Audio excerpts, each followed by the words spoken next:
हेल' बयनिबो सिगाङाव जोंनि गोजौसिनाव थानाय आफा बाख्नाय जादों नैथियावहाय बेयाव आंजों लोगो लानाय साफ्रोमखौबो आंनि बे गस्पेल मेसेन्जार चेनेलनि जानानै फोरबो जिसु ख्रिस्ट'नि अननाय सिबिनाय लोगोसे खुलुमनायखौ जासिबाय आसा खालामदों नोंथांमोना इसोरनि अननायाव मोजाङैनो दङ इसोरनि अननायाव आंबो मोजाङैनो दङ आं दिनै नोंथांमोनजों बुंखानाय बायदि लाइभ आर'जनि खावलायनाय हाबाफारिखौ लानानै फैदों बेनिखायनो बे समाव खावलायदों जाय बिथांमोना आंनि बे भिडिअखौ नायदों अन्नानै गावबा गावनि डेशबर्डआव गावबा गावनि प्रफाइलाव शेयार खालामनानै होदो जाहाथे बयबो बे हाबाफारियाव बाहागो लानो हानायनि बायदि बेखौ आं खावलायबाय बेनि सिगां खावलायनो बा बुंथिनो सानदों नोंथांमोननि सिगाङाव आं बे समाव दोंसे मेथाइ खोनासंग्रोनि बेनि उनाव जों दिनैनि हाबाफारि बायदि थांगोन अन्नानै आं आसा खालामदों नोंथांमोना आंजों बाहागो लागोन हायोब्ला शेयार खालामदो जों मेथाइ खोनासंग्रोनि थेंक इउ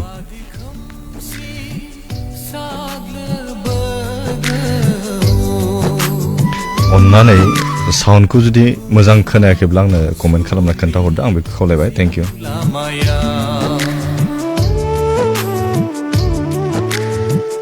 बारहुंखा सारन्थाय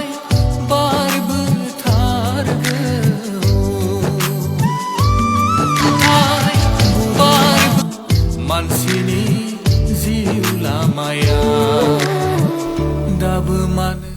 जैमासि आदा अके जैमासि नोंनिसिमबो आसु हाज'वारि थेंक इउ स' माच आंनि लाइफआव बाहागो लानायनि थाखाय गोजोननाय थाबाय जों मेथाइ खोनासंग्रोगोन बिनि उनाव जोङो आर'जनि फारसे जों थांगोन बेनिखायनो आं खावलायबाय एसे लामा नायनो थाखाय गोबां सुबुङा उन्दुलांबाय गोदो गोदो सैताननि बुरखायनाया उन्दुलांबाय गोदो गोदो सैताननि गेलेनाया आदसा गुड इभिनिं आदा गुड इभिनिं टु जों टिमा बसुमतारी थेंक इउ स' माच लाइभआव बाहागो लानायनि थाखाय बे समाव आं खावलायनो लुबैबाय नोंथांमोननि गेजेराव आर'जनि खावलायनाय दंब्ला आङो दा जेब्ला रिकुवेस्ट खालामगोन नोंथांमोना बे समावनो आर'जनि रिकुवेस्टखौ हरनो हागोन दा हरथ'नो आं बेखौ खावलायखानाय थाबाय थेंक इउ स' माच मेथाइ खोनासंग्रोनि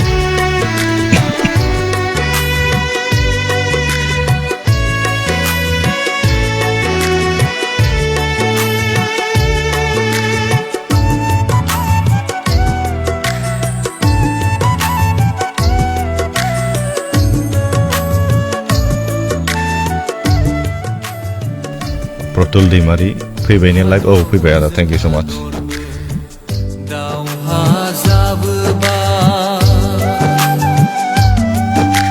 रिना नार्जारि गुड इभिनिं फंबाय अके नोंनिसिम गुड इभिनिं नेलसन नार्जारि गुड इभिनिं आदा अके good evening नोंनिसिमबो thank you so' माच आंनि लाइफआव बाहागो लानायनि थाखाय गोजोननाय थाबाय मेथाइ खोनासंग्रानि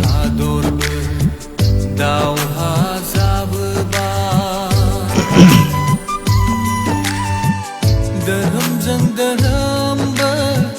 दावहा नांबा सामुल नार्जारि जैमासि आदा अके जैमासि थेंक इउ स' माच लाइभआव बाहागो लानायनि थाखाय गोजोननाय थाबाय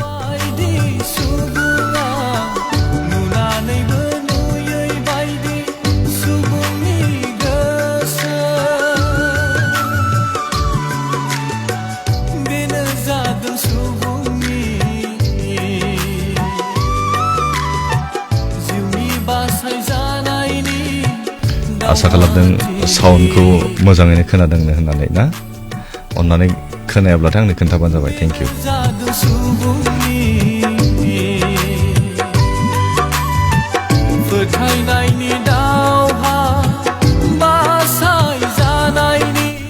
आदसा सुमि दैमारि गुड इभिनिं आदा अके नोंनिसिमबो good evening thank you so' माच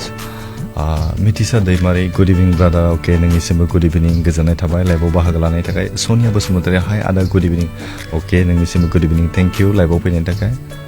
रिजु बसुमतारी आमेन सार अके amen thank you so' much जों मेथाइ खोनासंग्रोनि बेनि उनाव आर'जनि खावलायनाय हाबाफारि फारसे जोङो थांगोन जोंनि गोसोफोरखौ जों गथायगोन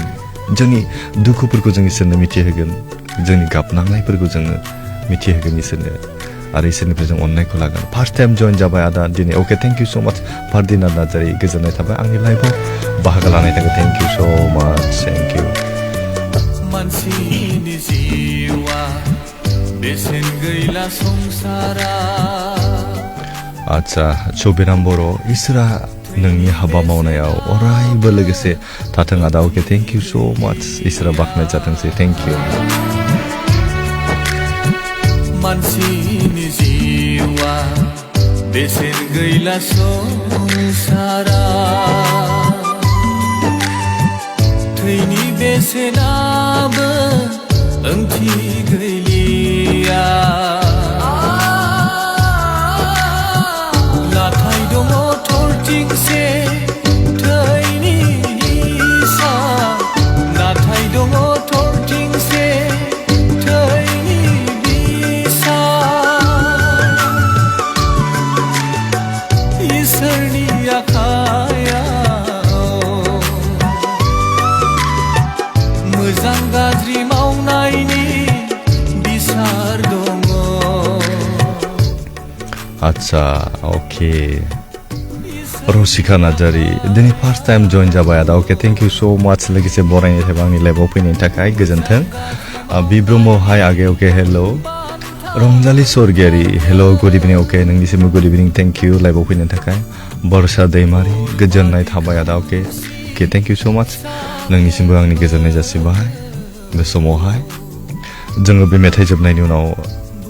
जोङो दिनैनि मेन हाबाफारि फारसे जों थांगोन दिनैनि गाहाय आयदायानो जाहैबाय थोंजोङै आर'ज खावलायनाय हाबाफारि नोंथांमोननि गेजेरावहाय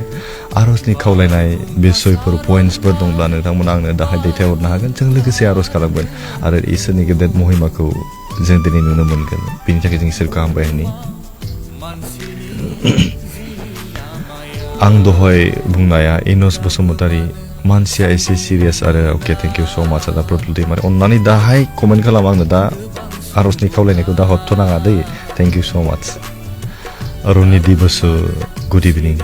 नोंनिसिम गुड इभिनिं थेंक इउ सो माच आंनि लाइभआव बाहागो लानायनि थाखाय आरो जायफोर बिथांमोना आंनि बे लाइभआव बाहागो लाबाय साफ्रोमखौबो आंनि गोसो गोरबोसिंनिफ्राय फोरबो जिसु ख्रिस्ट'नि मुङाव अननाय सिबिनाय लोगोसे आं खुलुमनाय आरो बरायनाय आं जाबाय दिनै गोबां आंनि लाइभआव दङ जानो हागौ इसोरा नोंथांमोनजों लोगोसे थादों आरो थागोन ना इसोरनि गिदिर खामानिखौ जों बे समाव मोननो हागोन आरो ना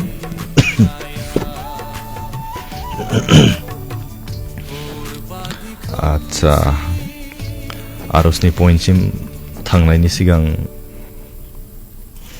जोङो बे समावहाय माखासे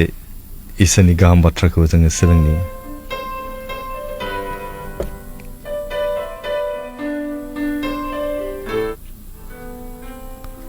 आच्छा हेलेना हाय आदा अके हेल' अके मिथिसार दैमारि गाज्रि लोगोफोरनिफ्राय बोरै गोजानाव थानो हागोन मोनसे मटिभेसन होब्रा दा अके आं दा बुंगासिनो दङ जेराज बसुमतारी इसोरा बोर होथोंसै अके थेंक इउ सो माच गाज्रि लोगोफोरनिफ्राय माबोरै गोजानाव थानो हागोन होनब्ला फार्स्ट स्टेपानो जाहैबाय नों बेखौहाय मानसिखौ सिनायनो नों सेस्था खालामग्रा नङा होमबा बे मोजां ना गाज्रि दिनै नों मिथिखाबायब्ला गाज्रि होननानै अब्ला नों बेजों थायोब्ला गोरोन्थिया गाज्रि लोगोनि जानाय नङा जों लोगो जाग्रानि जागोन नङा होमबा आं जुदि जाय खामानिखौ मावोब्ला मानसिफ्रा आंखौ गाज्रि मोनो मानसिफोरनि आङो गाज्रि मावनाय जायो बे खामानिखौ आं मावोब्ला आं मिथिखानानैबो मावोब्ला गोरोन्थिया सोरनि आंनिनो जागोन बेनिखायनो आं मिथिसार फंबायखौ बे समाव खावलायनो लुबैदों नों दिनै गाज्रिखौ मिथिखाबायब्ला सिनायखाबायब्ला बेनिफ्राय नों गोजान जानो नोङो सेस्था खालामबाय था एरखेनानै फैनो थाखाय नों नाजाबाय था नङा होमबा जेब्लायबो मानसिया मोजां मानसिजों लोगो जानो सेस्था खालामनांगौ मोजां गोसोनि मानसिजों मोजां खामानि मावग्रा मानसिजों बेखायनो आं बे समाव फंबायखौ बुंनो लुबैयो अन्नानै गाज्रि लोगोफोरनिफ्राय नोङो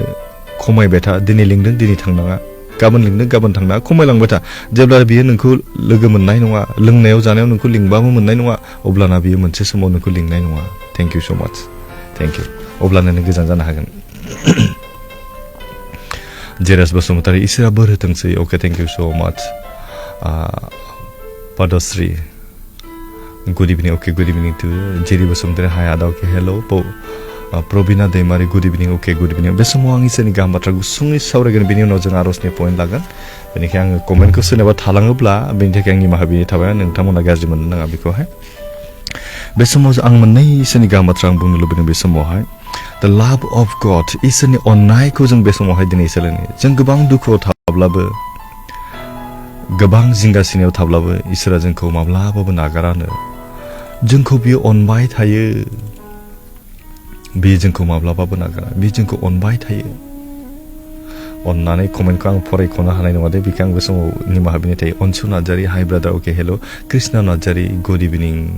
अके फंबाय अके good evening to Mithisa thank you so' much brother okay thank you आसु हाज'वारि आदा जोंनि फेमिलिनि थाखाय आर'ज खालाम अके आं दाहाय खालामगोन आंनि दादानि थाखाय आदा 2 बोसोर ट्रेनिं खालामनानै फैबाय इसोरा दादाखौ 2 बोसोराव मोजां दैदेनबाय दा बेनि साख्रिनि थाखाय आर'ज खालामना हो आदा दादानि नेमा आकाश अके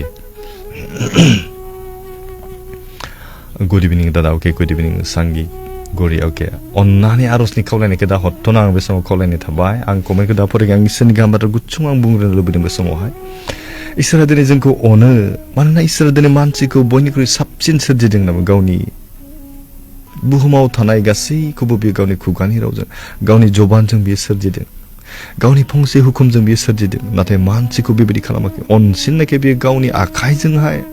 गावनि मुसुखानि महर मानसि महर मुर्तिनि महर दानानै बे गावनि हांजों होननानै सुफुंदों होनना बुंदों अब्ला दिनै मानसिखौ बेसे अनो अब्ला आंनि दुखुखौ इसोरा मानो नायनानै थानो आंनि गाबनायखौ इसोरा मानो मोदै हुगारा जानो आंनि जिंगासिनायखौ इसोरा मानो नायफिना जानो दिनै आंनि नांगौफोरखौ आंनि गाबनायखौ आं दिनै इसोरनो मिथिहोनि बेनिखायनो जों जेब्ला बाइबेल सिरियाव नायोना इसोरा दिनै डिभाइन लाभ ओरैबायदि अननाय बाइबेला जोंखौ बुङो जाहैबाय जन 3:16 मानोना इसोरा संसारखौ एसेग्राब अनबाय होनना बुंदों बे गावनि सासेल' बिसा हौवा फोरबो जिसु ख्रिस्टखौ बे जोंनो थाखाय हरबाय जायफ्रा बेखौ फोथायगोन बियो आद्रि जानाय नङा नाथाय जोबरोङै जिउखौ मोनगोन होनना बुंदों एभारलास्टिं लाइफ बियो मोननो हागोन होनना बुंदों अब्ला जोंखौ दिनै बियो गावनि बिसानि गेजेरजोंहाय जोंनि जिबनाव बियो एभारलास्टिं लाइफखौ बियो जोंनो होबाय जोङो जिउआव बासाय जाबाय नङा होमबा बेनिखायनो बे अननायालाय माथो जों अननाया मा होनोब्ला बेयो जों आंनि सोरखौ अनो होनोब्ला बेनि फोरमानखौ आं मा होगोन obeys his commandment बेनि बुंनाय बेनि फोरोंनाय बेनि रदायफोरखौ जों मानियोब्लानो बेखौ मानिनाय जागोन होनना बुंदों जन 14:15 जों जेब्ला नाय बेखौ मोननो हायोना बेबायदि मोननो हायो बेनिखायनो आं बे समाव मोनसेल' बाइबेल सिरि आं फरायबावनो लुबैदों बेनि उनाव जों आर'जनि हाबाफारि फारसे जों थांगोन थोंजोङैनो बे समाव आं खावलायबाय बे समाव मोनसे बाइबेल सिरि फरायनो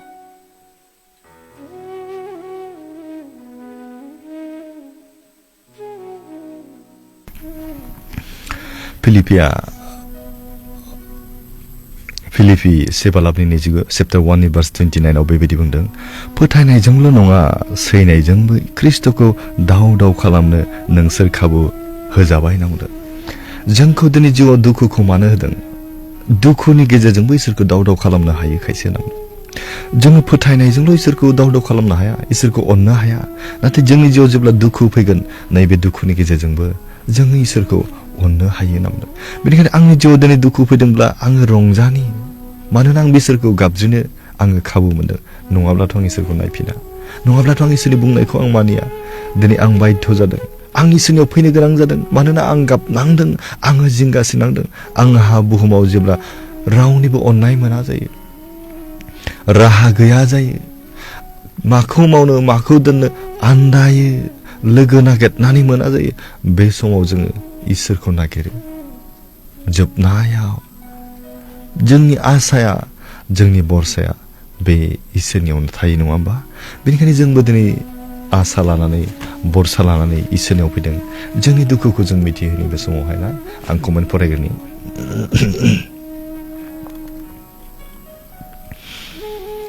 आच्छा पि दैमारि प्रतिनिया दैमारि अके आंनि थाखाय आर'जआव गथायनो गुरैयै खावलायहरनाय थाबाय आदानिसिम आंहा गोरनाया नांथा मोनबाय थाय अके दै लाना आं बे समाव खावलायदों अननानै दसे उनाव आं खालामगोन बेखौहाय दै लाना आं कमेन्ट मोनसे खालामफिन दा दसे उनावहाय आं खावलायनायनि उनावहाय आं बे समाव बुंखानो लुबैदों सोरबा सिरियास बेमारनि मानि होनोब्ला नोंथांमोना दै आरो थाव लानानै आंनो रेडि जानानैसो कमेन्टखौ खालाम बे समाव खावलायबाय आंनिसिम माखासे मेसेन्जाराव आरो कमेन्टआव माखासे आर'जनि खावलायनाय दङ बेखौ खालामग्रोगोन बिनि उनावसो आं दा लाइभनि नोंथांमोननि जे रिकुवेस्ट खालामनाय कमेन्ट बिनि आर'जखौ आं लागोन दे बे समाव आं खावलायखाबाय थेंक इउ स' माच सम सम हां थोनो मोनो जेन इसोरा इच्छा खालामब्ला सोखा जायो होननाय बायदि इसोरा आशीर्बाद खालामता अके थेंक इउ स' माच आमेन इसाहाक नार्जारी आदा जोंनि फिसा उन्दै गामि उन्दै गामि मारियाम बस्तिनि थाखाय आर'ज खालाम अके बि ब्रह्म इसोरा आंनि पापानि थाखाय निमाहा होथों आगै जानो नांगौ आंहा इसोरनि खाथियाव गोबां पाप दं यस जोंहा इसोरनि खाथियाव पाप थायो इसोरनि खाथियाव पापा थानो हाया नाथाय जों सैतानजों थानानै जों पाप मावो बेसे दुखुनांथाव जुनु बर' अके गुड इभिनिं आगै अके नोंनिसिम गुड इभिनिं जुनु नार्जारी दादा आंनि थाखाय आर'ज खालामना हो सिथर बेरदों सनामुनि नार्जारी BA 4th सेम फरायगासिनो अके अन्नानै आर'जनि खावलायनायखौ दसे उनाव हरना आं खावलायबाय समावहाय जायफोरानोखि बे आंनि लाइभखौ नायदों नङा होमबा गुबुन टपिकखौ हरथ'नो हागोन आर'जनि खावलायनायखौल' अन्नानै हरथ'नो नाङा आं बे समाव खावलायदों बार मीना दैमारी गुड इभिनिं आदा अके गुड इभिनिं सिमल नार्जारी थेंक इउ स' माच कृष्णा नार्जारी आं आथुर थांसै आं थाब फरायनोसै दे बेनि उनाव आङो नैबे दङ बेनिखौ लानानैसो आं नैबे कमेन्ट दं माखासे मेसेज दं बेनि उनावसो आं नोंथांमोननि बे लाइभ कमेन्टनि आर'जखौ लागोन गोबांथार हामबायसै होयो फंबाय नोंनि आर'जजोंनो आंनि फिसालानि लोमजानाया गाहामाव फैबाय प्रेज द लर्ड बिथाङा टेस्टिमनि होदों कृष्णा नार्जारीया गोबांथार हामबायसै होयो फंबाय नोंनि आर'जजोंनो आंनि फिसालानि लोमजानाया गाहामाव फैबाय फंबाय आंनि गोसो गोरबोनिफ्राय गोबांथार हामबाय होननायखौ नों फंबायनिसिम जासिहरबाय फंबाय आफा इसोरा नोंजों लोगोआव अराय सम थाबाय थाथों फंबाय आरो जेब्लायबो बेबायदिनो बेंबाय थाथों आमेन आमेन थेंक इउ स' माच बिराद गिदिर मोनसे टेस्टिमनि दं कृष्णा नार्जारी गावनि फिसालानि लोमजानायनि थाखाय आर'ज खावलायदोंमोन इसोरा खोनासङो दिनै टेस्टिमनि इसोरा बाख्नाय जादों प्रेज द लर्ड बे समाव जों नायबावनि गिजा बसुम आदा आं जेसुइट बसुमतारी आं दिनैसिम बयनिफ्रायबो गाज्रिसिन निसाखौ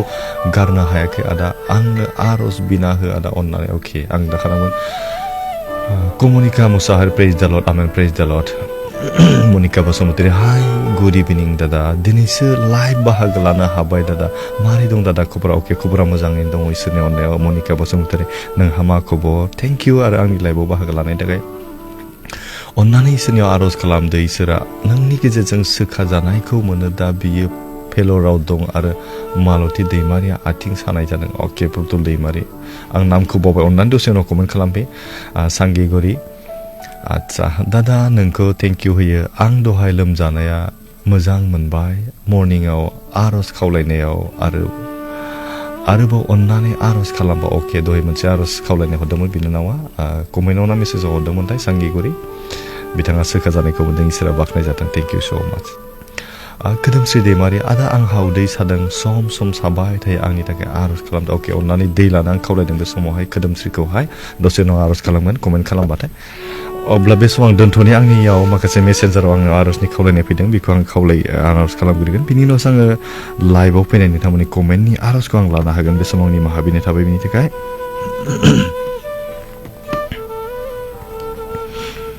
आच्छा गिबियावनो आङो आर'ज खालामनो सानदों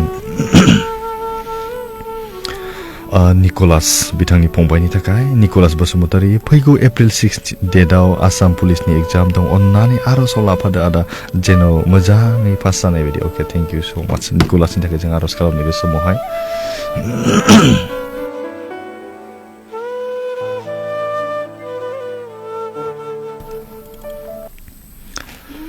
हालेलुया गोथां उनखौ इसोरा आफा नों आफाखौ दानो बे समाव हामबाय होनदों बे समाव नोंनियाव फोथायनायनि गेजेरजों जों आर'ज गथायदों फंबाय जे निकलास बसुमतारी 6 एप्रिलाव जे पुलिसनि इन्टारभिउ होगोन फोरबाफा बेनि फिजिकेलाव थानानै हेफाजाब खालामदो बेनि मेन्टेलाव थानानै हेफाजाब खालाम बेनि स्पिरिटआव थानानै हेफाजाब खालामदो नोंनि गोथार जिउजों बेनि आत्माखौ नों सुफुंदो फोरबाफा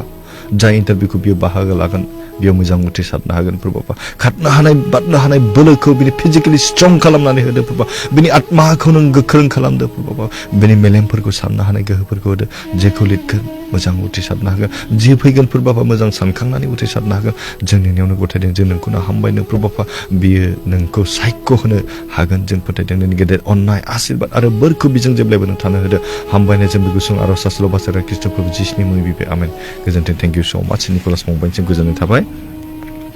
आच्छा नेक्स्टआव दङ बि ब्रह्म लिरदों बेवहाय इसोरखौ आं फोथायो आगै आंहा गोबां मिजिंफोर दङ अके हायोब्ला इसोरनियाव बिसनानै होदो गासैबो सिमां मिजिंफोरा जाफुंनोसै नैबेयाव लिरदों बिनानावा आरोबाव आं हिन्दु धोरोमनिसो नाथाय आङो आंनि गोरबोजों गासैबो धोरोमखौ खुलुमो आरो फोथायो मानोना जों साफ्रोमबो सुबुङा माहारिया इसोर सासेयानो यस इसोरा सासे नाथाय बे सैथो इसोरखौ मोननायासो गेदेर बाथ्रा आरोना बिराद मोजां इसोरा आंखौ निमाहा होथोंसै आंनि पापानि थाखाय गोसोआव गोबां मिजिंफोर अके दं हायोब्ला अन्नानै आंनि थाखाय इसोरनियाव बिनानै होदो आंनि थाखाय समायना रूपजों लोगोसे अके मोजां देहा लानो हानाय बायदिना बि ब्रह्म बि दिनै हिन्दु धोरोमनि होनदों बिराद मोजां बाथ्रा अब्लाबो इसोरनियाव दिनै आरज गथायदों जों गथायनि बि ब्रह्म बिनानावनि थाखाय जों आरज खालामनि हालेलुया गोथावनखौ इसोरा नों आफाखौ दानि बे समाव हामबायदों दानि बे समाव नोंनियाव गथायदों फोथायदों फोरबाफा जाय बिथाङा दिनै नोंनि अननायखौ दिनै नाजावनो हायाब्लाबो बे दिनै नोंखौ फोथायदों नोंनियाव अननाय दङ नोंनियाव सोखाजानाय दं आरो नोंनो जिउनि गासै जिउनि बिगोमा फोरबाफा नोंनियावनो गासै आसाखौ भरसाखौ जों मोननो हायो बिनानाव बि ब्रह्म फोरबाफा बि दिनै नोंनि अननायनि बेन्दोङाव बियो थानो लुबैदों बिनि गोसोखौ नोङो सान्थिजों सुफुंदो देरहानायजों नों जाफुंहोदो नोंनि आत्माजों बिनि जिउआव नों सुफुंदो स्पर्श खालामदो पबित्र आत्मानि गोहोजों बिनि जिउखौ नोङो दैदेनदो प्रभु बिनि जिउआव गोजोननाय रंजानाय आरो सान्थिखौ लाबोदो आरो बिनि न'खरफोरनि साफ्रोम सोद्रोमाफोरखौ नोंनि आथिं गुदियाव गथायबाय प्रभु नों बिसोरखौ दैदेनदो अननायजों खांदो हामबायनायजों गुसुं आरज सासल बासारा ख्रीष्ट प्रभु जिसुनि मुङै बिबाय आमेन गोजोन्थों थेंक इउ स' माच अन्नानै कमेन्टखौ आं दा दसे उनाव फरायगोन बे समाव खावलायखाबाय नैबेयाव सासे फंबाय हरबावदों आंनो सार आंनि थाखाय आरज खालामफागोन मानोना आं न'खर गोरिबखौ लाना सानै गिर्जायावनो थांनो बायो बेनिखायनो आरज खालामफागोन अके आच्छा संसाराव फंबायखौ आं बे समाव बुंनो लुबैदों खैसर मानसिया जोनोमनि समाव जों जेबो लाबोनो हाया आरो जों थैनानै थांनायनि उनाव जों जेबो लांनो हाया नाथाय संसाराव जोङो मा नामखौ दोनो बे नामखौ जों गालांनो हायो दिनै जों गोरिब जानो हागौ निखावरि जानो हागौ जोंनि नामखौ जोङो मोजां नामजों गालांनो हागोन धोनि जानानै जों जुदि गाज्रि आखल लानानै जोङो थैलाङोब्ला जोंहा मुलुगाव मुं सुनायसो दं नाथाय जों गोरिब जानानैबो जोंनि नामखौ जोंनि मावनायनि गेजेरजों जोंनि थाबायनायनि गेजेरजों मोजाङै जों गालांनो हायोब्ला बिराद मोजांमोन बे मानसिया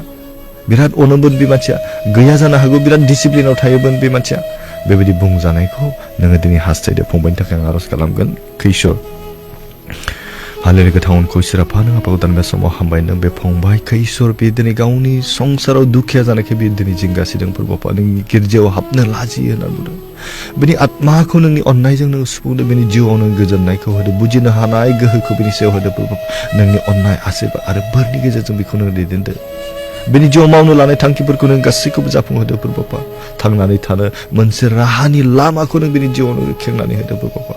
बिनि गाबनायखौ नों मिथिगौ बेनिखायनो जों नोंनियाव गथायदों बेखौ नों नाजावदो आरो बेखौ नों मोजां लामाजों दैदेनदो फोरबाफा बिनि आत्मायाव नोङो बोलो होदो बिनि देहा मोदोमाव नोङो बोलो होदो फोरबाफा बिनि स्पिरिटआव नोङो थानानै बेखौ खामानि मावदो नोंनि गेदेर सायख' होनो हागोन हामबायदों बे समाव जोंनि आरज खोनासंनायनि थाखाय बे गुसुं आरज सासल बासारा ख्रीष्ट प्रभु जिसुनि मुङै बिबाय आमेन गोजोन्थों थेंक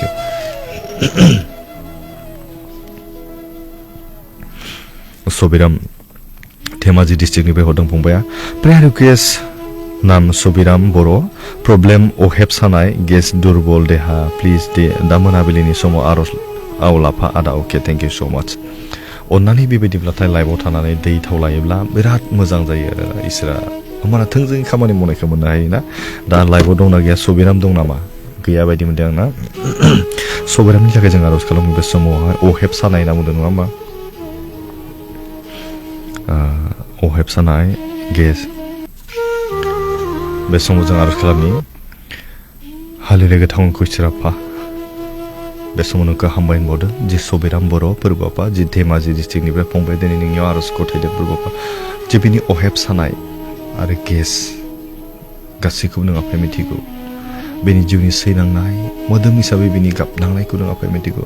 बिनि फोथायनायनि गेजेरजों नोंनि आशीर्बादखौ नों थानो होदो फोरबो आफा नोंनि आत्माजों बिनि जिउआव नों स्पर्श खालामदो पबित्र आत्मानि गोहोखौ नों बिनि जिउआव नों दानो स्पर्श खालामदो फोरबो आफा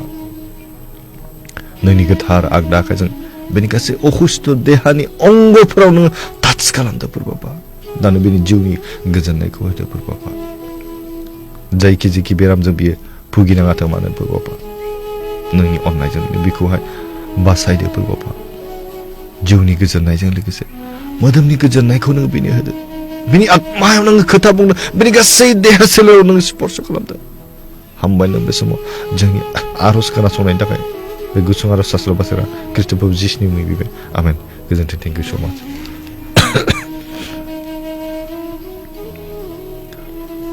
नैबेयाव दंबावो सार आंनि फिसानि थाखायबो इसोरनियाव आरज खालामफादो जाहाथे फिसायनि सार अपारेशना गाबोन जासिगोन बेनिखायनो अके स्टिभि नार्जारि अके आंनि फिसानि अपारेशन दं आरो ना स्टिभि नार्जारिनि आरज खालामनाय जोङो जे अपारेशन दं बेनि थाखाय हालेलुया गोथांखौ इसोराफा दानो बे समाव गथायदों जे स्टिभि नार्जारि बे दिनै गाबोन अपारेशन खालामनो थांगासिनो दं फोरबो आफा बेनिखायनो बिनि जिउआव नोङो थानानै हेफाजाब खालामदो फोरबो जाय डक्टरा बिनि सायाव ट्रिटमेन्ट लागोन अपारेशन खालाम बेजों नोङो थादो मोजां बे जाफुंसार जानाय साक्सेसफुल जानो हायो फोरबो थाबैनो बे सोखा जानायखौ नोंखौ सायख' होनो हायो नों बिनि सायाव थानानै हेफाजाब खालामदो फोरबो बिनि मुलि बाहायनाय मुलिफोरनि सायाव थानानै हेफाजाब खालामदो आरो नोंनि अननाय आशीर्बाद आरो बोरनि गेजेरजों बेखौ नोङो दैदेनदो आरो बेनि नों सोखा जानायखौ होदो फोरबो थाबैनो बे सोखा जागोन आरो नोंखौ गौरब महिमा आरो प्रशंसा बियो खालामनो हागोन जों फोथायदों जों नोंनि गथायदों फोरबो हामबाय नों बे समावहाय बिनि अपारेशनाव थानाय हेफाजाब खालाम थाबैनो बियो साक्सेस जानो हागोन नोंनि सायख' होनो हागोन जों फोथायदों फोरबो हामबायनो जों बे गुसुं आरो शास्त्र बासारि ख्रीष्ट प्रभु जिसुनि मुङै बिबाय आमेन गोजोन्थों थेंक इउ सो माच जोङो थाब बारनि ना गोबां दङ नै बेवहाय आदा आंनि थाखाय आरज खालामनांगौ 1 नाम्बार संकस बर' मोजां गोसो सान्ति गोसोनि थाखाय बिना हो अके थांखिफ्रा जाफुंनायनि थाखाय बिदि अके न'खराव अरायबो जौगालांनो हानाय बायदि अके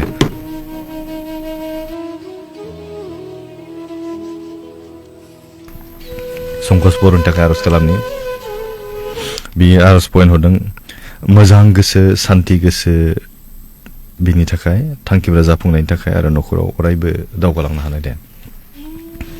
हालेलुया गोथांखौ इसोराफा दानो बे समाव गथायदों फंबाय जि संकस बर' बिदिनो सान्ति गोसो लुबैदों फोरबो आफा जौगालांनाय न'खर लुबैदों गोजोननाय जिउ लुबैदों आरो बे सान्तिया बे गोजोननाय आरो जौगानाय न'खरा गासैबो नोंनियावल' मोनो फोरबो आफा बेनिखायनो बियो दिनै नोंनियाव आसा खालामदों बिनि आसाखौ नोङो सुफुंनो फोरबो आफा बिनि आत्मायाव नोङो दिनै खोथा बुंदो फोरबो आफा नोंनि गोथार जिउजों बिनि आत्माखौ नों स्पर्श खालामदो फोरबो आफा बिनि गोसोखौ नों सान्ति होदो थांनानै थानायाव मावनो लानाय खामानि बेयाव नोङो थाफादो आरो बेखौ नों बोर गोनां खालामदो आरो जाफुंहोदो फोरबो हामबाय नों बे समाव जोंनि आरज खोनासंनायनि थाखाय बे गुसुं आरो सासेल' बासारि ख्रीष्ट प्रभु जिसुनि मुङै बिबाय आमेन गोजोन्थों थेंक इउ सो माच जोङो थाब बारनि ना गोबां दङ आंनिसिम आदसा बे समाव फरायबावनि खुलुमबाय आंनि मुङा बनजित बसुमतारी आरो आरज खावलायनो थाखाय आं आंनि गोसोखौ सोलायनो हानो थाखाय अननानै आरज खालामना फादो गोसोखौ सोलायनो अके आं फंबायनि थाखाय दा खेबसेनो आरज खालामसिगोन अब्ला बे समाव आं बेखौ दोनथ'बाय माखासे दंबावोमोन आङो बेखौ नोंथांमोननि आदसा आं एबार नोंथांमोननि कमेन्टनि आरजखौ आं लासिगोन बे समाव आं खावलायखाबाय गोबां आंनि बे नैबेयावहाय होदों आंनि दयनि रिल्सआवहाय माखासे हरदों बेनि थाखाय आं खालामनि गुड आफ्टारनुन अके प्रेयार रिक्वेस्ट लाइभनि सिगाङावनो गिलबार्ट नार्जारिनि बोथोरा सोलायबाय बे मेथाइखौ अननानै खोनासंहोयोब्ला अके आं दा दामसिगोन बोथोरा सोलायबायखौ थेंक इउ जोंथिमा आदा आंनि देहानि थाखाय आर'ज अके आं आर'जनि खावलायनायखौल' आं फरायनानै होनि बे समाव बिलिता नार्जारी थेंक इउ आदा आंनि गथ'फोर फरायनायनि थाखाय आर'ज खालामनानै होनायनि थाखाय सानैबो मोजाङै पास जाबाय आफा इसोरा बाख्नायजानो अके थेंक इउ सो माच बिथाङा दिनै टेस्टिमनि होदों गावनि फिसाला सानैनि थाखाय आर'ज खावलायदोंमोन आरो मोजाङै बियो पास खालामनो हाबाय होनदों मानोना जेराव इसोर थायो इसोरनाव फोथायनाय थायो बे मोजाङानो जागोन नङा होमबा जोंनि गोसोफ्राबो मोजां जागोन जोंनि गथ'फोराबो मोजां जागोन गासैबो मोजां जागोन जिउनि गासै मावनो लानाय खामानिफोरानो मोजां जागोन नैबेयावहाय आङो मोनसे आर'जखौ खावलायबाय मोनबावदों हेपि सानडे आंनि फिसालानि गाबोन 17/3 लानानै 28/3 अन्नानै इसोरनो आफानाव आर'ज बिनानै होदो thank you so' much okay Sangeeta Karji okay happy Sunday अके 17 28 गथ'फोरनि एग्जाम होनना बुंदोंना फिसालानि गाबोननिफ्राय आरो बेनि थाखाय आं आर'ज खालामगोन दा खेबसेनो आं आर'ज खालामगोन दै आदसा Brother, please pray for me and my parents also. Amen. Okay, Sangma Resma, I'm okay. Thank you so much. Diamond Basumutari. Angni gotoni take baros kalam Guwahati yaw treatment ni takai langno gonang dong. Jeno isora mojang result monhoyo beni takai binani hodo brother. Please amen. Okay, amen. Jagan ang खेबसेनो आर'ज खालामगोन आंनि न'खरनि थाखाय आरो आंनि फिसालाया पिअ एग्जाम होनानै दं जेन' मोजां जायो इसोरनि सिगाङाव आर'ज खावलायनाय मालति बसुमतारी थेंक इउ स' माच आदसा शिल्पा बसुमतारी आंनि लाइफनि थाखाय प्रे खालाम आदा अके थेंक इउ स' माच आं दाहाय खालामगोन अजय दि आदसा आदा आंनि थाखायबो आर'ज खालामना होदो आर'जनि खावलायनायाव जाबाय आंहा हार्टनि प्रब्लेम जादों अके आं बेनि थाखाय आर'ज खालामनि थांनाय मोनायाव एसे बारासिन जादों अके इसोरनि मुङै बे बेरामा आर'जनि गेजेरजों सोखाजानायखौ मोननो हायो आरो इसोरनि मुङैनो आङो गावनि गथ'फोरनि थाखाय बे बुहुमाव थांना थानो हायो यस बेल'नो आंनि आर'ज खावलायनाय आरो फोरबो जिसुनि मुङै नेमा आंनि जय जिसु अके जय जिसु थेंक इउ स' माच अजय हार्टनि प्रब्लेम नावनो बिथांनि थाखाय जों आर'ज खालामगोन बे समाव आं खावलायनो लुबैदों सोरबाया जुदि बेबायदि लाइफआव दङब्ला हार्टनि प्रब्लेम बायदिसिना प्रब्लेमनि थाखाय नोंथाङा दै थाव लानानै आर'ज खावलायोब्ला मोजां जायो होनना आं बे समाव सानो थेवब्लाबो आं बे समाव अजय बिथांनि थाखाय जों आर'ज खालामनि हालेलुया गोथांखौ सिराफा दानो बे समाव नोंखौ हामबाय नों फोरबाफा जाय बेक्ति जाय फंबाया दिनैहाय गावनि हार्ट प्रब्लेमनि थाखाय जे आंनिसिम कमेन्ट खालामबाय आर'ज गथायनाय नोंनियाव फोथायनायनि गेजेरजों बेखौ गासैखौबो नोङो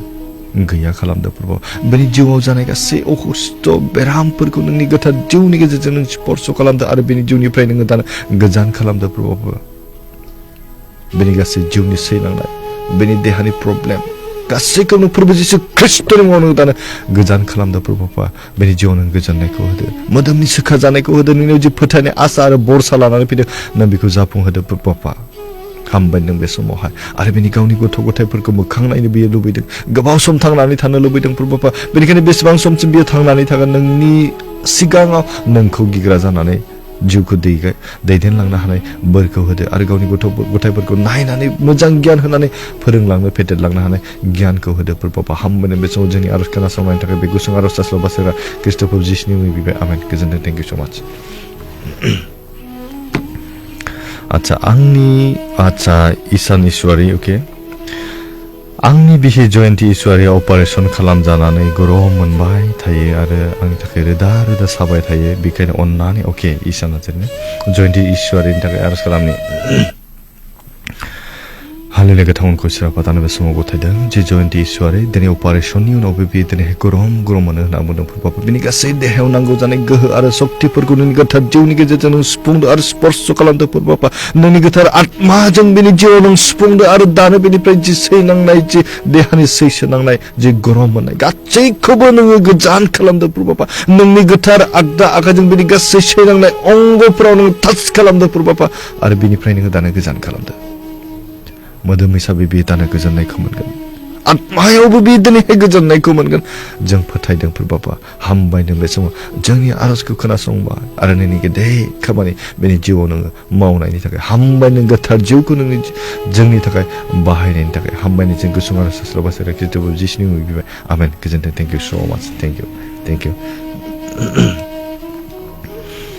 आच्छा बिजिका गयारि आंनि नखरनि थाखायबो अननानै फोरबोनियाव बिनानै होदो अके आंनि थाखाय नैबे होदो बिजिका गयारि मिजिंथि बसुमतारि आंनि थाखाय आरो नखरनि थाखाय अके simian Basumatary praise the lord आदा आंनि लोगो सानसुमानि थाखाय अके एंग्रिका अके एंग्रिता नार्जारि गाबोन 17 मार्च आंनि फिसाज्ला जातुवान बर'नि रिजाल्ट मोनगोन मोजां रिजाल्ट अके जागोन दे अरखि नार्जारि आदा आंनि आफानि थाखायबो प्रार्थना खालामबानानै होदो अके पि दैमारि आंनि थाखाय आर'जआव गथायनानै अके आंनि थाखायबो आर'ज लाफा बलेना नार्जारि सहाय मोनथाय अके आदा आंहा 23 मार्चआव आसाम पुलिस रिटेन अके जागोन दे दिपि नार्जारि जागोन दादा नेनानै दं अके आदा आंनि थाखायबो आर'ज खालामदो ब्रेटलि दैमारि अके थेंक इउ सो माच आच्छा अमिय मोसाहारि ब्रादार आङो खावलाय हरो अननानै आंनि उन्दैसिन फिसाजो बेनि मुङा अनजिमा बेनि बैसोआ हाबा जानायनि सम जाबाय आरो मोनसे प्रब्लेम बे फिसाजोआ गिर्जायाव थांनो गोसो जाया अके जागोन दे थेंक इउ सो माच आं दा खेबसेनो आर'ज खालामसिगोन अननानै आं सिंगेल खालामला खेबसेनो आं आर'ज खालामसिगोन माखासे कमेन्ट दङ आं बेखौ फरायस्लाबनो हायाखै बे समाव आं खावलायबाय जासमिन दैमारि आदा आंनि नाम्बारखौ हरलाय अके अननानै जेसमिन दैमारिखौ आं बे समाव आंनि मेसेन्जाराव हरनानै आं नाम्बारखौ हरगोन थेंक इउ सो माच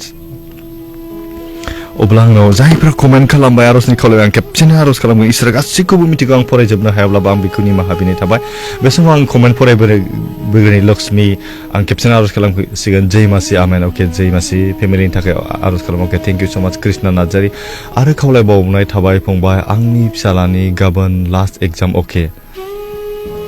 पुष्पारानि praise the lord hallelujah praise the lord Nabina Narzary दादा आङो दिनैनिफ्राय जेब्लायबो बे जिसुनि दुखु सैनाय समाव देवबार बाहेराव सानसेनि थाखाय उदै बासिगोन जेन' मोजाङै थानो हायो दादा बेनि थाखाय आर'ज आरो बाबाया इसोरनि मिनिस्ट्रि एभेन्जेलिस्ट मावो जेन' मोजाङै मावनो हायो आरो फंबाय बिनानाव फरायनाय दङ दादा बिसोर मोजाङै फरायनो हायो दादा आरो मामिया न'खरखौ मोजां खुंलांनो हायो दादा बेनि थाखाय आर'जआव दादा दै लादों दादा बेनि थाखाय आर'ज जेब्लायबो इसोरखौ गिग्रा जायो दादा बेनि थाखाय आर'ज अके नबिना नार्जारि बिनानाव दै लादों बेनि थाखाय आं आर'ज खालामनाय बे समावहाय हालेलुया गोथांखौ सिराफा नों आफाखौ दानबा समाव हानबाय होनदों बे बिनानाव नबिना नार्जारि बे दिनै गावनि थाखाय गावनि न'खरनि बिमा बिफानि थाखाय गावनि फंबाय बिनानावफोरनि थाखाय दिनै आर'ज गथायदों बाबा बेनि न'खरखौ नोङो दैदेनदो नों अननायजों खांदो बाबा जोनोमनिफ्राय दासिम बिसोरखौ अननायजों जेरैबायदि खांनाय बेंबाय नोंनि आत्माजों बिसोरखौ नों स्पर्श खालामदो बाबा नोंनि गोथार जिउनि बोलोजों बिसोरनि गेजेराव नोङो दैदेनदो नोंनि गोथार आगदा आखाइजों बिसोरनि गासै सुबुंफोरखौ सोद्रोमाफोरखौ नोङो सिगां दिथा होदो आरो दैदेनदो बाबा बिसोरनि न'खराव गोजोननाय सान्ति आरो रंजानायखौ लाबोदो बाबा बिसोरनि मावनो लानाय थांखिफोराव नोंनि गेदेर आशीर्बादखौ होनानै बिसोरखौ नोङो दैदेनदो नोंनि बोरजों बिसोरखौ दैदेनदो बिश्वासखौ बे समाव गथायदों बिनानाव जे दै लाबाय बेखौ नों गोथार खालामदो नोंनि गोथार जिउजों नों बेखौ स्पर्श खालामदो पवित्र आत्मानि गोहोखौ बे दैनि सायाव नों थानो होदो बाबा आरो नोंनि गोथार आगदा आखाइजों बे दैनि सायाव नोङो दांदो आरो बेखौ नों गोथार खालामदो बेखौ जेराव सारगोन लोंगोन गासैबो अहुसि आत्माफ्रा गोजान जागोन आरो गोथार जागोन आरो बेजोंनो बिसोर जिउआव गोजोननायखौ मोनगोन हामबायनो बे समाव जोंनि आर'ज खोनासंनायनि थाखाय बे गुसुं आर'ज सासल बासारा खृष्टबो जिसुनि मुङै बिबाय आमेन गोजोन्थों थेंक इउ स' माच बे समाव गोजोननाय थाबाय थेंक इउ थाब आङो थांनि दै थाव लानो नांगौ नामा आगे अके बि ब्रह्म अके लायोब्ला मोजां आरो बि ब्रह्म आङो नों होननायखौ मोजाङै खोनायाखै अके माने खायसे आर'जनि बिसया जुदि सिरियासब्ला बेखौ दै आरो थाव लाना आं खावलायदों आरो बेनो आरो थेंक इउ स' माच जय जिसु आमेन टेरेसा बरते थेंक इउ सनिया बसुमतारी आं जोबोद बेमार आरो जेंनायाव गोग्लैनानै दं आंनि थाखाय इसोरनियाव बिनानै होदो आदा आं बेमार आरो जेंनानिफ्राय रैखा मोननो हानाय बायदि आदा अके सनिया बसुमतारीनि थाखाय आर'ज खालामनि हालेलुया गोथांखौ सिराफा नोंखौ दानो बे समाव हामबाय होनदों जे बिनानाव सनिया बसुमतारी बे दिनै जिउआव गोबां जेंनाजों बे भुगिनांना दं आत्मायाव दिनै गोजोननाय गैया बाबा बेनि जिउआव सान्थि गैया बेनि आत्माखौ नोङो नोंनि गोथार जिउजों नों सुफुंदो बिनि जिउखौ नोंनि गोथार जिउजों नों स्पर्श खालामदो प्रभु नोंनि गोथार आगदा आखाइजों बिनि गासै अखुस्थ देहानि अंगफोराव नोङो टाच खालामदो प्रभु बे समाव नोंखौनो हामबायदों नोंनि आत्माजों नोंनि जिउजों बेखौ नोङो दैदेनदो प्रभु बिनि जिउनि गोजोननायखौ नोङो होदो जिउनि शान्तिखौ होदो रंजानायखौ होदो प्रभु दानिफ्रायनो बेनि जिउआव गोजोननायजों उसिफावगोन रंजानायजों उसिफावगोन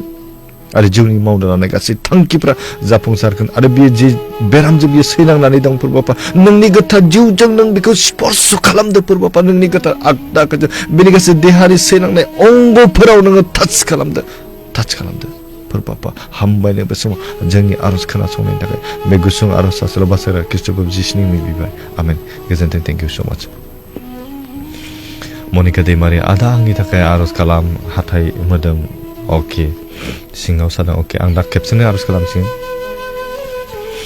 सुमि दैमारि आंहा गगा मोननाय आरो गुजुनायाव अके गानो रोङाखै गोबां मुलि जाबाय 4 बोसोर जाबाय मोदोमाबो मानो आरो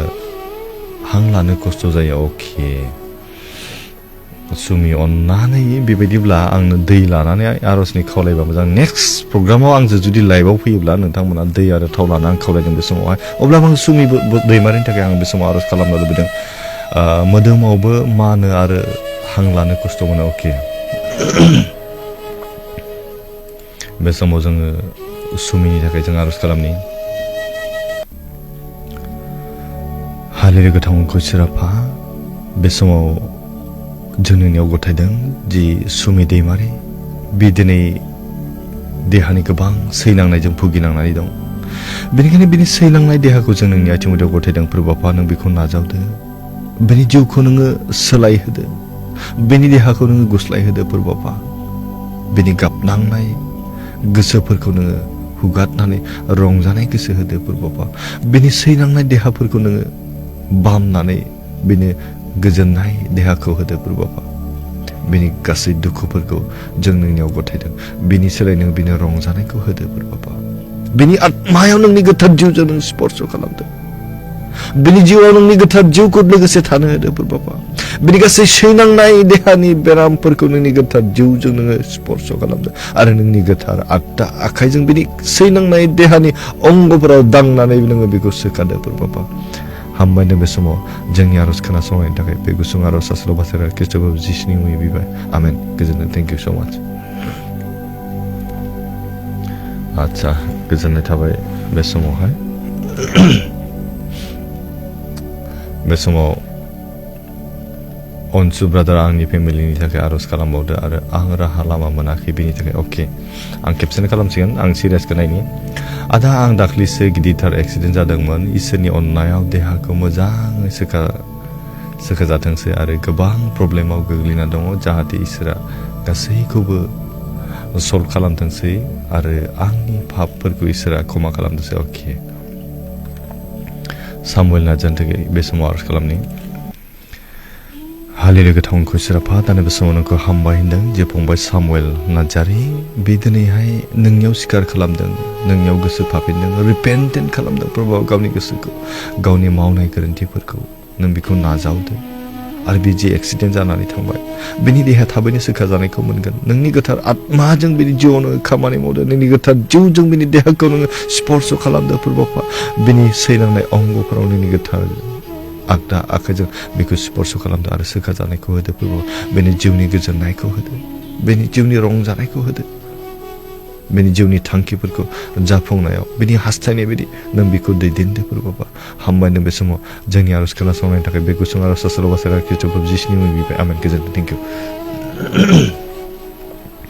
आमेन आमेन जोंथिमा बसुमतारी आदा आं दै लाना थादों बिना आच्छा जोंथिमानि थाखाय आरज खालामनो दै लादोंब्ला जोंनि गोजौसिनाव थानाय सोरगिदिं गोथां आरो गोथार अंखौ सिराफा दानि बे समाव नोंखौ हामबाय होनदों नोंनि गेदेरथार अननाय आशीर्बादनि गेजेरजों बे मोजांथार हाबाफोरखौ जों मोननो हादों प्रभु दानि बे समाव गथायदों बिनानाव जे जोंथिमा दिनै बे गोबां देहानि प्रब्लेमजों सैनांना दं बेनि जिउआव गोबां प्रब्लेम समस्याफोर दं बेनि न'खरखौ लानानै गोबां समस्या दं बेखौ नोङो दैदेनदो आरो नों नायदो आरो अनखांदो प्रभु बेनि जिउआव नोंनि गोथार जिउजों नों स्पर्श खालामदो पबित्र आत्मानि गोहोजों बेनि गासै सैनांनायफोरखौ नोङो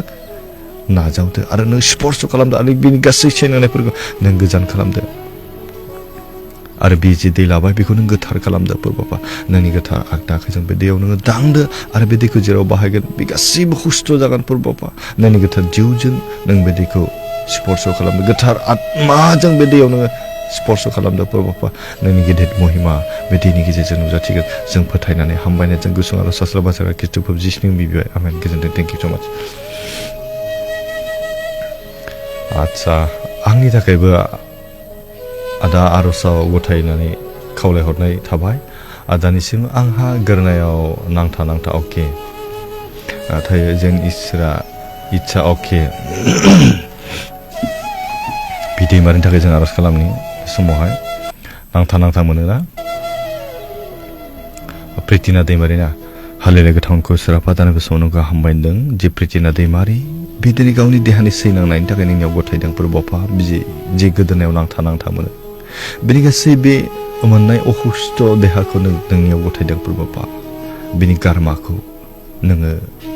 नायदो आरो बिनि सोखा जानायखौ होदो प्रभुपा नोंनि गोथार आगदा आखाइजों बिनि सैनांनाय बे गारामाखौ नों बिलिरदो आरो बिनिफ्राय नों गैया खालामदो सोखा जानायखौ होदो प्रभुपा बिनि नांथा माने दानिफ्रायनो बियो खारगोन प्रभुपा बिनि जे सैनांनाय नांथानाय मोननाय प्रभुपा प्रभु जिसु ख्रिस्टनि मुङाव थांनो थाखाय जों दानो हुकुम होदों प्रभुपा नोंनि गोथार आत्माजों बिनि गोदोनाखौ बिनि देहाखौ नों स्पर्श खालामदो पबित्र आत्मानि गोहोजों नों बिनि देहायाव नों सुफुंदो प्रभुपा हामबायदों बे समाव जोंनि आर'जखौ नों खोनासंबाय आरो जोंनो फिननाय होनायनि थाखाय हामबायनायजों गुसुं आरो सास्र बाजारा खृष्टफोर जिसुनि मुङै बिबाय आमेन गोजोनथों थेंक इउ स माच जोङो थाब बारनो सेस्था खालामनि गोबां कमेन्ट दं आं फरायख'नो हायाबो जानो हागौ अननानै आंनि माहाबिनि थाबाय बेनि थाखाय हाय आगै आंनि आर'ज खावलायनाया बेनो आंनि साथाम फिसाफोरनि थाखाय जेन बिसोरो इसोरखौ गिग्रा जायो बेनि थाखाय आरो मोजां फरायनो हानायनि थाखाय अके जागोन बेनि थाखाय आं आर'ज खालामगोन आं फरायजोबला जेरै बसुमतारी आदा आंनि फिसालानि थाखायबो आर'ज खालामनाय होदो जोबोद अखा जाबाय अके जागोन थेंक इउ पुष्पारानि सिगाङाव इसोरखौ हामबाय होनो मानोना दिनैसो दादानि लाइभआव मोनदों आङो इसोरनि लें हामबाय होनो आंनि आर'ज खावलायनाय आंनि फेमिलिनि थाखाय आर'ज खालाम अके पुष्पारानि थेंक इउ स माच आं आर'जआव गोसोखांगोन दाहाय थेंक इउ आरो आंनि लाइभआव दिनै फार्स्ट बाहागो लानायनि थाखाय आं बरायनाय थाबाय welcome good evening to you okay thank you so much okay thank you so माच बेबी मुसाहारि आंखौ आर'जआव लाफा दादा आंनियाव आर'ज बिनो हरनानै आं प्रमान मोनगासिनो येस थेंक इउ स माच बेबी मुसाहारि बिथाङा दिनै गोबां समस्यायाव प्रब्लेमाव गोग्लैनानै दं बिनि आत्माया दिनैहाय गाबखाङो इसोरनियाव आं बे समाव गथायबाय जेब्ला इसोरा बेनि सायाव 100% सोखानायखौ बियो लाबोगोन अब्ला आं बे बेबी मुसाहारि बिनानावनि जानानै नोंथांमोननि गेजेराव सायख' होगोन टेस्टिमनि होगोन इसोरा माबायदि खामानि मावो अब्लानो आं बिनानावनि बेमारखौ बुंनानै होगोन बिनानावनि सैनांनायखौ आं बुंनानै होगोन बे समाव आर'ज खालामनि बेबी मुसाहारिनि थाखाय जों आर'ज खालामनि हालेलुया गोथांखौ इसोराफा दाना बे समाव नोंखौ हामबाय होनबावदों बिनानाव जे बेबी मुसाहारि बिदिनो नोंनियाव आर'जनि खालामनायनि गेजेरजों दिनै सोखा जानायखौ मोनगासिनो दं हामजानायखौ बियो मोनगासिनो दं बेनि थाखाय नोंखौनो हामबाय होनदों जों आरो बिनि जानायनि नोंखौनो साबायखर होदों प्रभुपा आरो बे समाव गथायबावदों बिनि आद्रा थानाय बेराम बिनि सैनांनाय देहा नों बेखौ नाजावबावदो नोंनि गोथार आत्माजों बिनि देहाफोरखौ नों स्पर्श खालामदो प्रभुपा नोंनि गोथार जिउजों बिनि सैनांनाय देहानि अंगफोराव नोङो टाच खालामदो प्रभुपा नोंनि गोथार आगदा आखाइजों बिनि गासै अंगफोरखौ नों बिलिरदो आरो बिनो नों सोखा जानायखौ होदो प्रभुपा बिदिनो नोंनियाव फोथायदों आसा खालामदों आरो बरसा खालामदों बेनिखायनो बिनि जिउआव थानानै हेफाजाब खालामदो आरो दैदेनदो प्रभुपा हामबायनायजों गुसुं आरो सास्र बासारा खृष्टफोर जिसुनि मुङै बिबाय आमेन गोजोनथों थेंक इउ स माच अस्मिता नायथार आंनि थाखायबो आर'ज खालामदो आंहा गोबां फाइनान्सियेल प्रब्लेम दं अके जागोन थेंक इउ आच्छा रंजालि सरगियारि आंनि देहानि लोमजानाय मोनगासिनो आरो सम बिखा दुब मोनबाय थायो अके मोनो सिगाङाव गोबां हस्पिटालाव इसिजि खालामना नायबाय नर्मेल ओंखारो गोबांथार नायबाय डक्टरजों दासिमबो मोजां अके आं आर'ज खालामगोन दे खेबसेनो आं आर'ज खालामफिनसिगोन दे अननानै आं साफा खालामनो हानाय नंला गोबां कमेन्ट दं नालाय ना जोंहा समा जोबसिगोन आं 8थायाव फोजोबनो थाखाय आं सेस्था खालामदों सुरजन नार्जारि आमेन अके आमेन थेंक इउ स माच मनिका दैमारि आं थाखायबो आरज खालाम आदा हाथाय मोदोम सिङाव सादों अके आं दा खेबसेनो आरज खालामसिगोन मनिका दैमारि अननानै आङो सासे आं खालामनाय नंला पदश्री ब्रादार आंनिबो गेस्ट्रिक जानाय थायो आरो आच्छा आखिथिंजाय उदैया माब्लाबा साबाय थायो आरज प्लिज अके जागोन सुनिता बरगयारि दादा आंहा फाइल्स जादों आंनि थाखाय आरज खालाम अके जागोन खालामना हो आरो हारसिं थाना आरज खालामनो गिनाय मोनो अके इसोरखौ जों मेडिटेट खालामबाय थानांगौ जों गोसोखांबाय था इसोरा खामानि मावगोन ना जोङो आत्माखौ इसोरनो गथायबाय था इसाहाक नार्जारि आदा आंनि थाखाय आरज खालाम मानो होनब्ला आं न'खरनि माखासे सिन्ताफोरखौ लानानै गेजेर जौ आरो जुवाजों गोदोलाङो सरि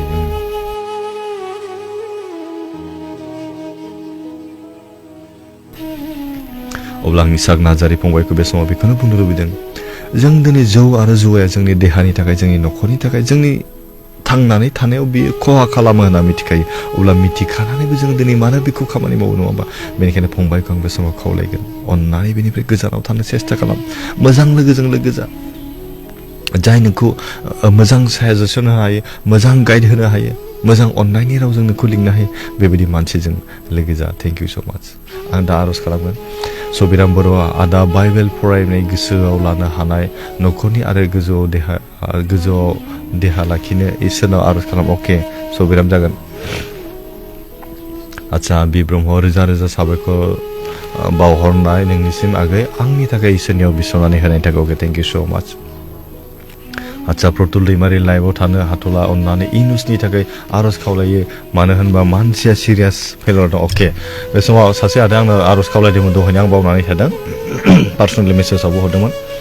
जे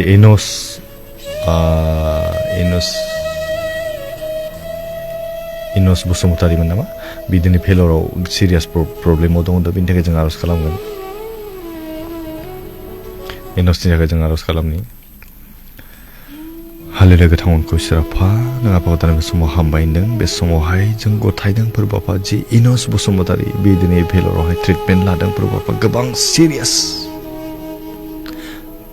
बेनिखायनो जों नोंनियाव गथायदों फोरबाफा संसाराव जेसेबां सिरियास जायाथों मानो मोदोमनि जिउनि गासै गाबनांनाय बेनि जिरायनायखौ जों नोंनियाव मोनो फोरबाफा बेनिखायनो बेनि दिनै सैनांनाय जिबनखौ जों नोंनि आथिङाव गथायदों फोरबाफा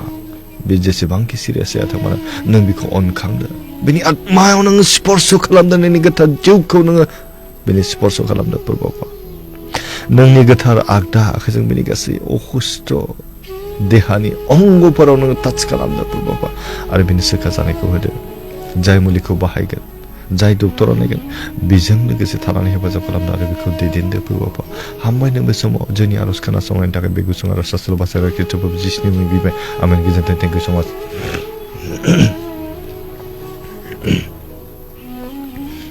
आच्छा रसिका नार्जारि आदा आंनि न'खरनि थाखाय आरो आङो चेस एग्जाम होनो दङ जेन' आं मोजां रिजाल्टखौ मोननो हानाय बायदि आंनि थाखायबो आरज खालामना होदो आदा अके थेंक इउ स' माच जागोन सरजनि दैमारि आंनि गथ'नि थाखायबो आरज खालामदो उन्दैनिफ्रायनो इसोरखौ गिग्रा जानो रोंनाय बायदि अके जागोन थेंक इउ आच्छा गिजा बसुमतारि आदा आं जेसुइट बसुमतारिनि आंनि मामा बाबा नाम फैबा बिबाय थायो दावराव खालामबाय थायो अके आं दा आरज खालामगोन दे खेबसेनो आच्छा आदा न'आव आं निसानिफ्राय गोजान जानो हायाखै अके मालाबा आं निसानि थाखाय एक्सट्रा मोनसे आं प्रग्राम लानानै फैगोन नोंथांमोना बेयाव बाहागो लानो हागोन माबोरै निसाखौ गारनो हायो नङा होमबा बेखौ आरो बिदिमारि आं दै थाव लाबाय आदा आंनो गारमा नांथा मोनबाय थायो अके आं खनसे आरज खालामबायमोन अब्लाबो आं आरज खालामबावनि प्रिटिना दैमानि थाखाय दैनि थाखायल' आं आरज खालामसिगोन हालेलुया गोथां अनखौ सिराफा नों आफाखौ दानि बे समाव हामबाय होनदों प्रिटिना दैमारि बिदिनि गारमा नांथा मोनो फोरबाफा जों दहाय आरज गथायबाय नों बेखौ नाजावबाय बिनि थाखाय नोंखौनो हामबाय होनदों फोरबाफा आरो बे दिनैहाय नोंनियाव दै लानानै नोंनियाव आसा मोनसे बरसा मोनसे लानानै फैदों फोरबाफा बेनि आसा आरो बरसाखौ नों सुफुंदों नोंनि गोथार जिउजों बे दैयाव नों स्पर्श खालामदो गोथार आत्माखौ बे दैयाव नों थानो होदो नोंनि गोथार आगदाखौ जों बे दैखौ नों स्पर्श खालामदो आरो बे दैखौ जेराव बाहायगोन बिनि गासै सैनांनाय गोदोनानि नांथा माने दानिफ्रायनो गोजान जागोन फोरबो जिसु ख्रिस्टनि बिनि बे बेरामखौनो दानो गैया खालामदो प्रभु बापा नोंनि गेदेर अननाय आशीर्बाद आरो बोरखौ बिनि सायाव थानो होदो हामबायनो जों बे गुसुं आरो सास्र बासारा ख्रिस्ट'खौ जिसुनि मुङै बिबाय आमेन गोजोन्थों थेंक इउ स माच आंनि फिसाजोनि जोबोर गुजुनाय जादों अके समुरिया अके सोरां आं हादासो प्रेज द लर्ड ब्रादार अके सोरां नाजार thank you praise the lord Dilip Marak praise the lord Manika Basumatary मोजाङैनो दङ दादा दा लास्टआव आर'ज लाफादो दादा आंनि मावनो लानाय खामानिफोरखौ मावफुंनो हानाय अके सोरां ब्रादार आंनि न'खरनि साफ्रोमबोनि थाखायबो आर'ज अके रिजु आंनि फिसा नेरसोन आरो राजा बिसोर सानै गथ'फोरखौ आर'ज खालाम अके जिलिता बसुमतारी आमाय आंनि आफा अके जिलिता अके जिलिता मामाय आमाय आंनि आइ आफानि थाखायबो बिसनानै होदो आफा इसोरनियाव आफानि सुगार दङ आइनि गोबां बेमारफोर दं अके जागोन थेंक इउ स' माच आं दा खेबसेनो आर'ज खालामसिगोन नबजित दैमारि आमेन दिपि नार्जारि हाय दादा आंहा दासो स' मोन्दों आलासि फैदों अके जिबरा थेंक इउ स' माच दाबिद बसुमतारी हाय आदा आंहा दासो नुसनदों अके थेंक इउ स' माच आदा आं आंनि दादानि थाखाय आर'ज खालामनो नाम हरदोंमोन अन्नानै आदा आर'ज खालामनानै होदो जेन' दादाया इसोरनि अननायाव साक्सेसफुल जानो हायो अके धन्यबाद होयो अके थेंक इउ स' माच सामुएल नार्जारि गोजोननाय थाबाय आदा अके थेंक इउ स' माच सुस्मिता नार्जारि इसोरा बाख्नाय जाथों आमेन अर्जुन नार्जारि आमेन आच्छा प्रबिना दैमारि आंनि आगदा आखायाव जोबोर सानायजों दैखांनो हाया आरो उनथिंबो लांनो हाया आर'ज खालामनानै होदो अके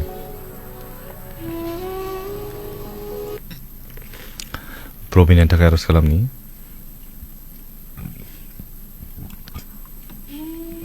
हालेलुया गोथां मोनखौ सिराफा दानि बे समाव गथायदों जि प्रबिना दैमारि बे दिनै आखाइ सानायजों भुगिनांनानै दं फोरबाफा थिखांनो हाया दोरोद होनो हाया बेनिखायनो बेनि जिउआव नोङो गेदेर खामानि मावदों फोरबाफा बे दिनै नोंनियाव फोथायदों नोंनियाव आसा खालामदों आरो बरसा खालामदों बे आसा आरो बरसाखौ नोंनि अननायजों नों सुफुंदों नोंनि गोथार आत्माजों नोंनि गोथार जिउजों बेनि जिउआव नों स्पर्श खालामदों फोरबाफा नोंनि गोथार आगदा आखाइजों बेनि सैनांनाय सोलेरनि अंगफोराव नोङो बिलिरदो आरो बेनि सोखा जानायखौ होदो फोरबाफा नोंनि गेदेर अननाय आशीर्बाद आरो बोरखौ बेजों नोङो थानो होदो हामबायनो जों बे गुसुं आरो सास्र बासारा ख्रिस्ट'बो जिसुनि मुङै बिबाय आमेन गोजोन्थों थेंक इउ स' माच okay amen praise the lord Ratan Narzary आं टाइम होनो हायाखैसै ब्रादार बेनि थाखाय सरि अके थेंक इउ स' माच जेबो नङा आंनि थाखायबो दादा गाबोन एग्जाम दं अके जागोन बिबुंसा बाग्लारि आदा आंहा मोदोम साख्रुब अके जागोन सुमि दैमारि आंनि थाखाय आर'ज खालामनायनि थाखाय थेंक्स आदा अके must welcome thank you so' माच नोंनिसिमबो नुहरसहायनो हाय आदा बेसेबा गोबावनि उनाव नोंनि लाइफआव फैनो हाबाय आं अके थेंक इउ स' माच आच्छा नबजित दैमारि आंनि नामा नबजित दैमारि आंहा रांनि थाखाय आर'ज खालाम आदा अके रांनि थाखाय जागोन दे आं दा खेबसेनो आर'ज खालामसिगोन आङो लास्ट खेबसेल' आर'ज खालामसिगोन आच्छा पि ब्रह्म आं गोथार दै लानानै दङ आगै आंनि थाखाय आर'ज खालामबाव मानोना बे गोथार दैजोंनो गासैबो आंनि सिमाङा मिजिंफोरा मोजां फैनाय बायदि अके बि ब्रह्मनि थाखाय जों आर'ज खालामनि दै लाबाय बे दैनि थाखाय जोङो बिनानै होनि हालेलुया गोथांखौ सिराफा नों आफाखौ दानि बे समाव होनदों हामबाय होनदों मानो नोंनि गेदेर अननाया जोंनि सायाव थागासिनो दं नोंनि गोथार जिउनि लोगो लानाया जोंजों लोगोसे दंगासिनो दं बे समाव गथायजों जि बि ब्रह्म फोरबाफा बिदिनो नोंनियाव फोथायनाय आसा आरो बरसानि गेजेरजों जि दै लाबाय बे दैखौ नों आफाया गोथार खालामदों फोरबाफा नोंनि गोथार जिउजों नों बेखौ स्पर्श खालामदों नोंनि गोथार आगदा आखाइखौ बे दैयाव नोङो थानो होदो बे दैजों गासै अखुसि आत्माफ्रा गोजान जागोन अखुस्थु जिउनि गोजोननाय गैयैफ्रा गोजोननाय जागोन बेखौ जेराव सातगोन लोंगोन गासैबो गोथार जागोन आरो जिउआव बिसोरो बेजोंनो देरहासारनायखौ मोनगोन हामबायनो बे समाव जोंनि आर'ज खोनासंनायनि थाखाय बे गुसुं आर'ज सास्र बासारा ख्रिस्ट'खौ जिसुनि मुङै बिबाय आमेन गोजोन्थों थेंक इउ स' माच आदा आंबो दिनै नोंनि लाइफआव first time okay thank you so' माच सबिराम बर' थेंक इउ स' माच आंनि लाइफआव फार्स्ट टाइम फैनायनि थाखाय थेंक इउ स' माच गोजोननाय थाबाय नेक्स्ट टाइम लोगो मोनगोन मिजिंथिबाय इसाक नार्जारि आच्छा आदा खावलायहरनो आंनि उन्दै फिसाजो ब्लेसि नार्जारिनि उदै सादों बुंबाय थायो आरो खुद्रिबाय थायो बोसोर 4 years अके जागोन आङो खेबसेनो आर'ज खालामसिगोन दे न'सोरा आदा आंनि नामा सबियन राभा मानोना आं गोजान जायगायाव दंफैयो आंनि आच्चा लानानै बिसिखौ लानानै जोंनि थाखायबो आर'ज खालाम अके जागोन जुरिना नाजाय दादा आंनि थाखायबो आर'ज खालामना हो रिलेशनशिपनि प्रब्लेम अके जुलिना अके जागोन आच्चा बर्षा दैमारि दिनै रुम गोदान थादों बेयाव जों दे गासैबो जोंबो गोरोबलायनानै थानो हायो हाजबेन्ड वाइफ आरो उन्दै आंनि गथ' जों अनलायना थानो हायो अके बिनि थाखाय ना जागोन दे थेंक इउ आरो खामानि साक्सेस जानायनि थाखाय अके जागोन दे दानियाल बर' आदा आंनि थाखायबो प्रार्थना खालाम मानो अके जागोन दे दानियाल अजिन्त हाय आदा सासेबाव उदै सानाय अके आं खेबसे माइकेल बसुमतारी आदाखौ जिम मोनो अके आदा आंनि हिन्जावा मेस' हायैयाव गोबाव जाबाय बेनि थाखाय मेन्साया अके बिजिता नार्जारि आंहा दासो आदा गिर्जायाव थांदों अके थेंक इउ आच्चा जिराज नाम्बार 8 बिटिनि बाप्टिस्ट चार्चनिफ्राय बेखौ लानो माथाय अके आङो खेबनानै लानि मबाइल नाम्बार अके लाबो ना अन्नानै आंनो मेसेजाव खालामना हर जिराज बसुमतारी अन्नानै आंनो मेसेज खालामनानै हर बेखौहाय आं खावलायबाय आंबो दिनै लादोंमोन अके थेंक इउ स माच रंजालि आदा आंनि फिसाजो सिसिलियानि थाखाय आर'ज बिनानै होदो अके आं फरायजोबनो हानाय नंला अन्नानै आंहा टाइमा जाबाय फंबाय गाबोन आंनि प्रेगनेन्सि अपारेसन दङ अन्नानै आर'ज खालामना हो अके सुगान्दा बसुमतारी आं आर'ज खालामगोन सुदेम नार्जारि बाबु आंनि उदैया मालाबा साबाय थायो अके जागोन थाव लाखाबाय अके आं बे समाव खावलायगोन जोबनायाव आं खावलायगोन खेबसेनो थेंक्स दादा आंनि न'खरनि आरो आंनि थाखाय आर'ज खालामनो थाखाय नुबिना अके Panchami good night sir thank you so much अके गुड नाइट टु कृष्णा आरो खावलायबावनाय फंबाय आं सासे इसोरनि बिश्वास जानानैबो आं रेगुलार चार्चआव थांनो खाबु मोना बेनि थाखाय गावखौनो पाप मावनाय बायदि मोनो जाहाथे आं रेगुलार चार्चआव थांनो हायो अके जागोन बेनि थाखाय प्रियंका वारि हेल' दादा आंहाबो लेफ्ट साइड ओभारियान सिस्ट जादों प्लिज आंनि थाखाय प्रे खालाम अके प्रियंका आच्चा ब्लेसिड मुसाहारि मेन बहाना हूँ प्रार्थना करके दिया ओके बाहर रहा था ओके मैं बाहर रहता हूँ ओके जागोन दे इसाक नार्जारि आदा आंनि फिसाजोनि आर'जनि थाखाय दै लादों अके आदा आं उर्मिला आरो न'खरनि गासैबो बिना होदो मानोना आंनि न'खरा जोबोद आलाय सिलाय जाना दं अके बे समाव आं खावलायबाय जायफोर बिथांमोना दै लाबाय दैखौ लादो आरो जायफोरनिखि जेराव समस्या प्रब्लेमफोर जेराव सानाय दङ जेराव आघात मोननाय दङ मोदोमनि थाखाय मेगननि थाखायबा मेगनाव दांदो बिखुङावब्ला बिखुङाव नोंथांमोना दांनो सेस्था खालाम आखायावब्ला आखायाव दांदो जेराव जि प्रब्लेम जादों बेयाव नोंथांमोननि आखाइखौ दांनानै ला आरो जों निश्चितखौ जों आर'ज खालामगोन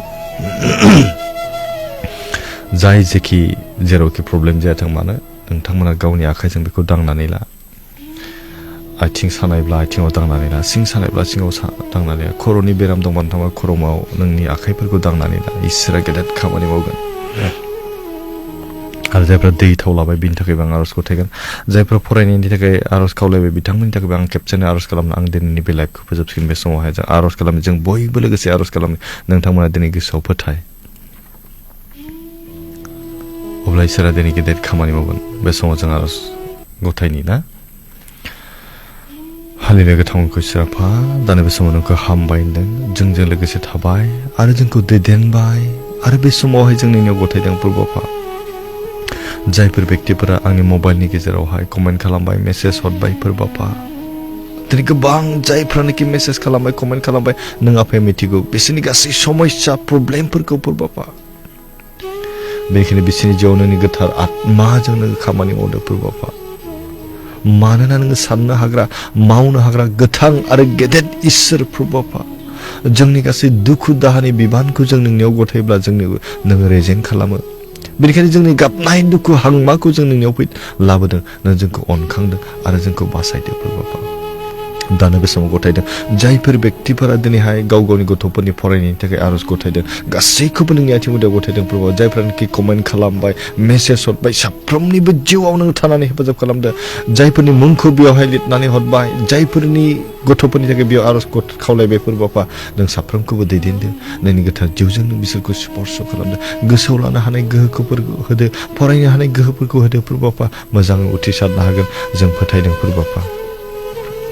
दानो बे समाव गथायबावदों जायफोर बिथांमोना दिनैहाय बे भिडिअखौ नायदों बिथांमोना गोबां समस्या खर' सानाय सिनस्रि सानाय जायखिजाया जि प्रब्लेम उसुबिदायाव थायाथों मानो फोरबो बापा बेखौ नों फोरबो जिसु ख्रिस्ट'नि मुङाव नोङो दानो गोजान खालामदों फोरबो बापा दिनै गोबां बे भिडिअखौ नायदों बिथांमोना जाय जायगायाव दिनैहाय सैनांदों बेखौ दिनै गावनि आखाइजों दांनानै लादों फोरबो बापा बे दांनाय अंगआव नोंनि गोथार आत्माजों नों स्पर्श खालामदों फोरबो बापा नोंनि गोथार जिउजों बिसोरनि देहायाव नों स्पर्श खालामदों नोंनि गोथार आगदा आखाइजों बिसोरनि दांनाय आखाइयाव नोङो टाच खालामदों फोरबो बापा